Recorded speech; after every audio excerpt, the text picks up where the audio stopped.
കേരളത്തിൽ അതിശക്തമായ മത്സരം നടക്കുന്ന ഒരു കോർപ്പറേഷനാണ് തിരുവനന്തപുരം. തിരുവനന്തപുരം കോർപ്പറേഷൻ നമുക്കറിയാം, ശക്തമായ ത്രികോണ മത്സരമാണ് പലയിടങ്ങളിലും. അതിനിടയ്ക്കാണ് ദേശീയ തലത്തിൽ തന്നെ രാജ്യത്തെ ഞെട്ടിപ്പിച്ച തരത്തിലുള്ള വളർച്ചയുണ്ടായ ആം ആദ്മി പാർട്ടിയുടെ കേരള ഘടകത്തിലെ 13 പേരാണ് ഇവിടെ തിരുവനന്തപുരം കോർപ്പറേഷനിൽ മത്സരിക്കുന്നത്. അതിലൊന്നായ കിണവൂർ വാർഡിൽ നിന്ന് മത്സരിക്കുന്ന ഡോക്ടർ റോയി, സ്വാഗതം.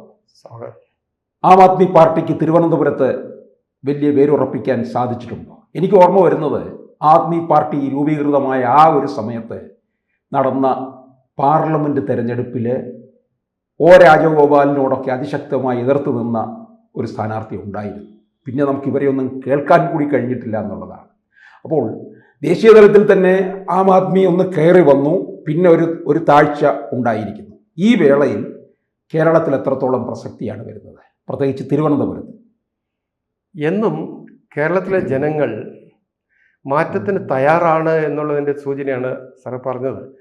ഒരു 10 വർഷം മുമ്പ് അല്ലെ 12 വർഷം മുമ്പ് പെട്ടെന്നൊരു വളർച്ച തിരുവനന്തപുരം ജില്ലയിൽ പോലും നമുക്ക് കാണാൻ കഴിയും. അതിൻ്റെ കാരണം ജനങ്ങൾ ന്യായമായ ഒരു വ്യവസ്ഥിതി ആഗ്രഹിക്കുന്നുണ്ട്. ഇപ്പം നിലനിൽക്കുന്ന രാഷ്ട്രീയ വ്യവസ്ഥിതികളോടെല്ലാം തന്നെ പരക്കെ ജനങ്ങൾ വലിയ കൺഫ്യൂഷനിലാണ്. ഏത് മുന്നണിക്കാണ്, ആരോടൊപ്പമാണ് നിൽക്കേണ്ടത് എന്നുള്ള ഒരു വലിയ വളരെ സങ്കീർണമായ ഒരു രാഷ്ട്രീയ പശ്ചാത്തലമാണ് കേരളത്തിലുള്ളത്. അതിൽ നിന്നും വ്യത്യസ്തമായി സാമാന്യ ജനങ്ങളുടെ സാധാരണ ചിന്തകളിൽ ആം ആദ്മി പാർട്ടിക്ക് എന്നും സ്ഥാനമുണ്ടെന്ന് തന്നെയാണ് എൻ്റെ വിശ്വാസം. കാരണം സാധാരണക്കാരൻ്റെ പാർട്ടി അതാണ്. ആം ആദ്മി എന്ന് പറഞ്ഞാൽ സാധാരണക്കാരന് വേണ്ടിയുള്ള പാർട്ടി എന്നാണ്. അതെല്ലാ അർത്ഥത്തിലും അതങ്ങനെയാണ്.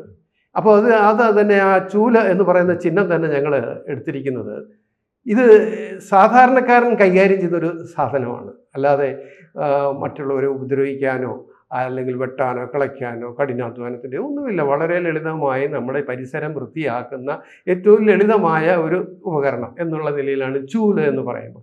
ചൂലെന്ന് പറയുമ്പോൾ ആളുകൾക്ക് തോന്നാവുന്ന ഒരു പുച്ഛഭാവവും കൂടി ഉണ്ട്, അതുകൂടെ എടുത്ത് പറയാം. പക്ഷേ ഇതിനെയെല്ലാം മറികടന്നിട്ട് ഇന്ത്യ രാജ്യത്ത് വലിയ ഒരു തുടച്ചു നീക്കൽ ആവശ്യമാണ്. പ്രത്യേകിച്ച് രാഷ്ട്രീയം എന്ന് പറയുന്ന ചവറ് കൂടി കിടക്കുന്ന ഒരു വലിയ കൂനയെ ഈ ഒരു ചൂലുപയോഗിച്ച് എങ്ങനെ നീക്കിക്കളയാം എന്നുള്ള ഒരു ആശങ്ക ആർക്കും തോന്നാവുന്നതാണ്. പക്ഷേ ഇതങ്ങനെയല്ല.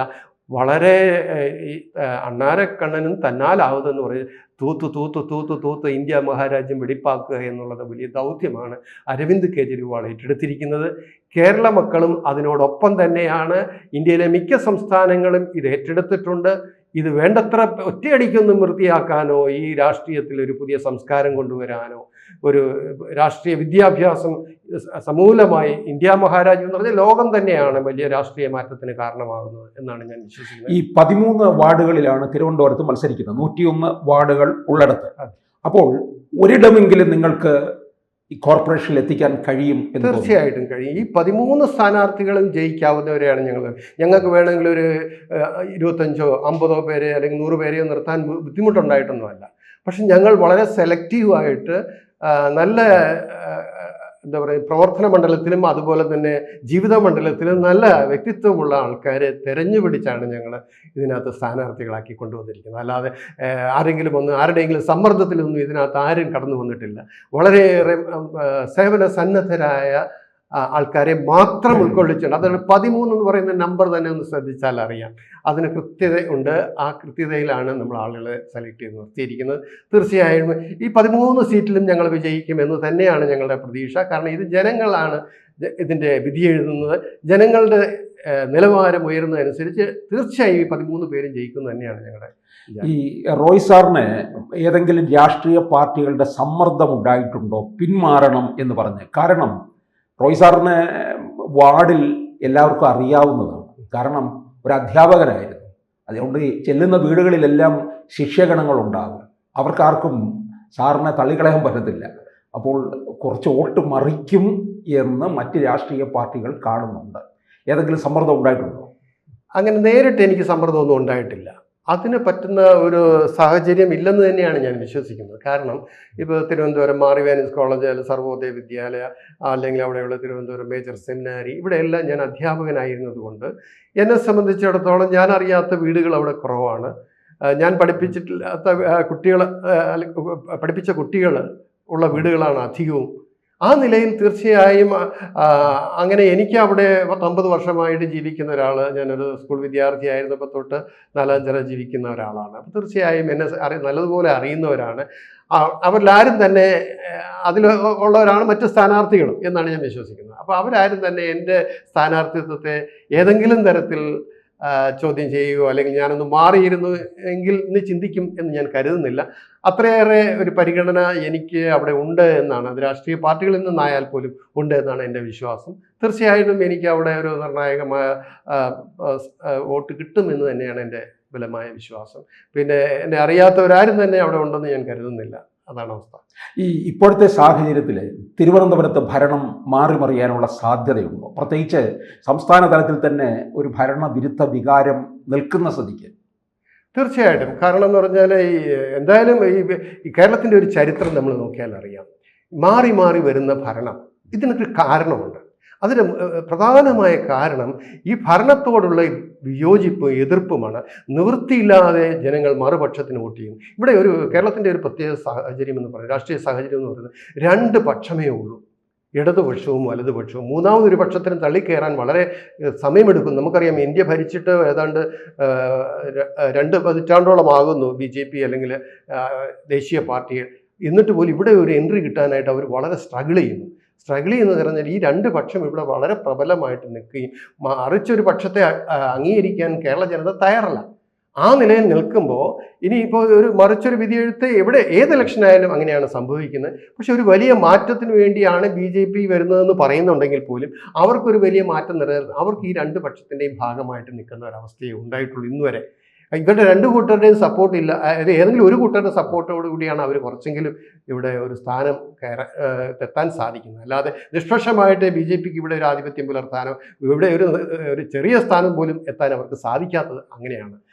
മറിച്ച് ആം ആദ്മി പാർട്ടി എന്ന് പറയുമ്പോൾ ഞാൻ പറഞ്ഞതുപോലെ ഇത് വലിയൊരു ബഹളമോ ഒന്നും കൂടാതെ ജനമനസ്സുകളിൽ ഉണ്ട് എന്നുള്ളതിന് തെളിവാണ്. ഒ രാജഗോപാൽ സാറിന് പോലും വലിയ എതിർപ്പ് സൃഷ്ടിക്കാൻ സാധിച്ച ആം ആദ്മി പാർട്ടി ജനഹൃദയങ്ങളിൽ ഉണ്ട് എന്നുള്ളതിൻ്റെ തെളിവാണ്. അതിപ്പോഴും ഉണ്ട്. ഇപ്പം ഞങ്ങൾ വലിയ പ്രചരണമോ വലിയ പ്രക്ഷോഭങ്ങളോ ഒന്നും നടത്തിയില്ല എങ്കിൽ പോലും വോട്ടിന് വരുമ്പോൾ ഞങ്ങൾക്ക് വേണ്ടത്ര അംഗീകാരം കിട്ടുമെന്ന് തന്നെയാണ് ഞങ്ങളുടെ വിശ്വാസം. ആ നിലയിൽ ഞങ്ങൾ വളർന്നിട്ടുമുണ്ട്. തീർച്ചയായും വോട്ട് ശക്തമായ രീതിയിൽ ഞങ്ങൾക്ക് വീഴും എന്നുള്ളൊരു ഉറച്ച വിശ്വാസമുണ്ട്. ഞങ്ങളുടെ സ്ഥാനാർത്ഥികളെ പറ്റിയും ഞങ്ങളുടെ പാർട്ടിയെ പറ്റിയും ആർക്കും ഒരു ആക്ഷേപം ഇന്നുവരെ എവിടെയും കേട്ടിട്ടില്ല. പക്ഷെ ഞങ്ങളെ അംഗീകരിക്കാൻ നിങ്ങളുടെ മാധ്യമങ്ങൾ ഉൾപ്പെടെ, മാധ്യമങ്ങളും ഡിജിറ്റൽ മാധ്യമങ്ങളും ഒന്നും ഞങ്ങളെ വേണ്ടത്ര ഉയർത്തിക്കൊണ്ട് വരുന്നില്ല. പക്ഷെ ജനഹൃദയങ്ങളിൽ ഞങ്ങളുണ്ട്. ഇതിനെല്ലാം അതീതമായിട്ടാണ് ഒറ്റയ്ക്ക് കയറി വരുന്നൊരു പാർട്ടിയാണ് ആം ആദ്മി പാർട്ടി. അത് മിക്കവാറും എല്ലാ സ്റ്റേറ്റുകളിലും അങ്ങനെ തന്നെയാണ് അവസ്ഥ. ഈ കേരളത്തിൽ തിരുവനന്തപുരവും തൃശ്ശൂരുമാണ് BJP കോർപ്പറേഷനിൽ നോട്ടമിട്ടിരിക്കുന്നത്. ഈ തിരുവനന്തപുരത്ത് ഇപ്പോഴത്തെ സാഹചര്യത്തിൽ BJPക്ക് അനുകൂലമായിട്ടുള്ള ഒരു കാറ്റ് വീശുന്നുണ്ടോ? അങ്ങനെ പറയാൻ പറ്റില്ല. ഇപ്പം തിരുവനന്തപുരത്തെ സംബന്ധിച്ച് പറയുകയാണെങ്കിൽ BJPയേക്കാൾ കൂടുതൽ പ്രവർത്തന രംഗത്തുമല്ല മുന്നിൽ നിൽക്കുന്നത് UDF ആണ്. UDFിൻ്റെ ഒരു സാധ്യതയാണ് ഞാൻ കുറേ കാണുന്നത്. എന്നാലും അവർക്കൊരു നിർണായക ഭൂരിപക്ഷം കിട്ടുക എന്ന് പറയുന്നത് എളുപ്പമാണ്. കഴിഞ്ഞ പ്രാവശ്യം വലിയ മത്സരം നടന്നിട്ട് പോലും ഭരണത്തിൽ വന്ന LDFന് പോലും ഒരു 50 സീറ്റ് തികയ്ക്കാൻ അവർക്ക് സാധിച്ചില്ല. ആ അവസ്ഥയിൽ നിന്നൊക്കെ അവർ ഒരുപാട് പുറകോട്ട് പോയി. അതുപോലെ തന്നെ BJPക്കാണെങ്കിലും മുമ്പുണ്ടായിരുന്ന ആ 35 സീറ്റ് കിട്ടിയ അവസ്ഥയൊന്നും ഇന്നില്ല. അതിൽ നിന്ന് ഒരു വോട്ട് പുറകോട്ടാണ് അവർ പോയിട്ടുള്ളത്. ഒരിക്കലും അവർ മുന്നോട്ട് പോയി എന്നുള്ളത് ജനങ്ങളുടെ ഒരു നിലവാരത്തിൽ നിന്ന് നമ്മൾ ചിന്തിക്കുകയാണെങ്കിൽ ഒരിക്കലും അവർക്ക് മുന്നോട്ട് പോകാൻ സാധിച്ചിട്ടില്ല. അവർ പുറകോട്ട് പോവുകയാണ് ചെയ്യുന്നത്. ഈ LDF UDFും അല്ലെങ്കിൽ NDAയും ഏതാണ്ട് ഒരേപോലെ തന്നെ വരാൻ ഉള്ള സാധ്യതയാണ് ഞങ്ങൾ കാണുന്നത്. അവിടെ ഒരു നിർണായക ശക്തി ഘടകമായിട്ട് ആം ആദ്മിയും ഉണ്ടാവും എന്ന് തന്നെയാണ് ഞങ്ങളുടെ വിശ്വാസം. എന്തായാലും അതിശക്തമായ മത്സരം നടക്കുന്ന തിരുവനന്തപുരത്ത് ആം ആദ്മി ഒരു നിർണായക ശക്തിയായി മാറുകയാണ്. അപ്പോൾ എല്ലാവിധ വിജയാശംസകളും. നന്ദി. കൂടുതൽ വാർത്തകളും വിശേഷങ്ങളും നിങ്ങളിലേക്ക് എത്താൻ ABC മലയാളം സബ്സ്ക്രൈബ് ചെയ്യുക, ബെൽ ബട്ടണും അമർത്തുക.